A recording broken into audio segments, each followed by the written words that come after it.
I have to look at The Mystery of Lookout Mountain in two different ways.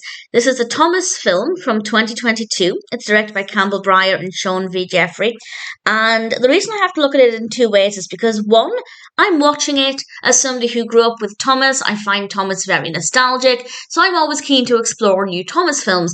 In that regard, it does not work very well.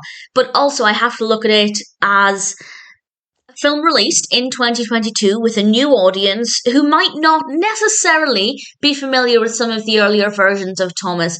And with that in mind, it's not too bad. Thomas and Percy are terrified because they hear some noises in this old mine. And I have to say, the mine is beautifully animated. The animation in this is really good, apart from the trains, but again, that's me judging it as somebody who finds Thomas to be very nostalgic, but I'll come back to that in a moment. They find that there's this noise in the old mine, they become very scared, and the film is generally about trying to work out what this noise is, and I'm not going to say what the noise is, but I didn't know. I had no idea, and I found it to be a pretty interesting mystery, and I was genuinely keen to keep watching to find out what was happening, and I was kind of pleased with that part of the narrative, that part of the story. Maybe it was a little slow. The whole film is just over an hour, about an hour and 10 minutes, and I feel like there is quite a bit of padding there, but maybe enough to keep a young child engaged and entertained. But certainly for older viewers, if you're watching it as a fan of Thomas, it is very slow, absolutely. But the narrative otherwise works quite well. Then we have the animation. And as I said, the animation of the mine is good. Pretty much the whole animation of the backdrops, it's really beautiful. But the characters of the trains, they're very garish. Borderline garish. It's not the worst I've ever seen.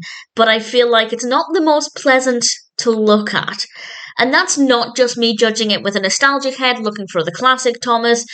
I feel like even for people introduced to this, the animation is borderline garish, but at the same time, they're kind of cute.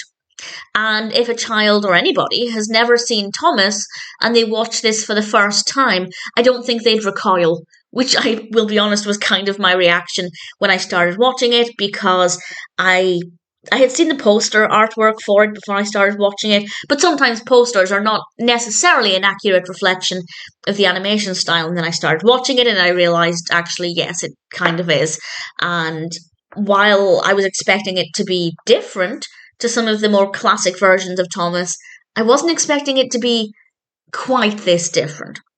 So I don't love the design of the characters at all.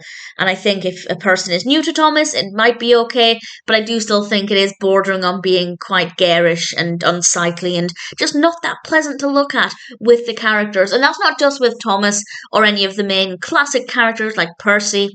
That's also the case for all of the new characters that I have no nostalgic connection with. So I didn't love watching it in terms of the visuals, but the narrative was okay. Do I recommend it?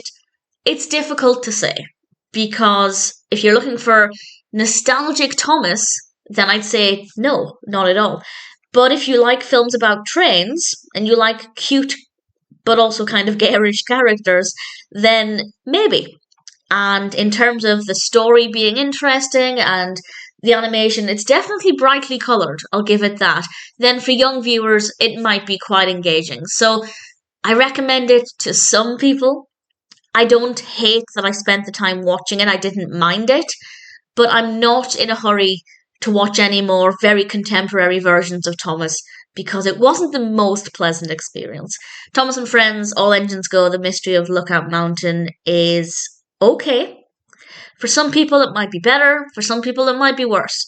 For me, I didn't mind it, but I definitely wouldn't watch it again.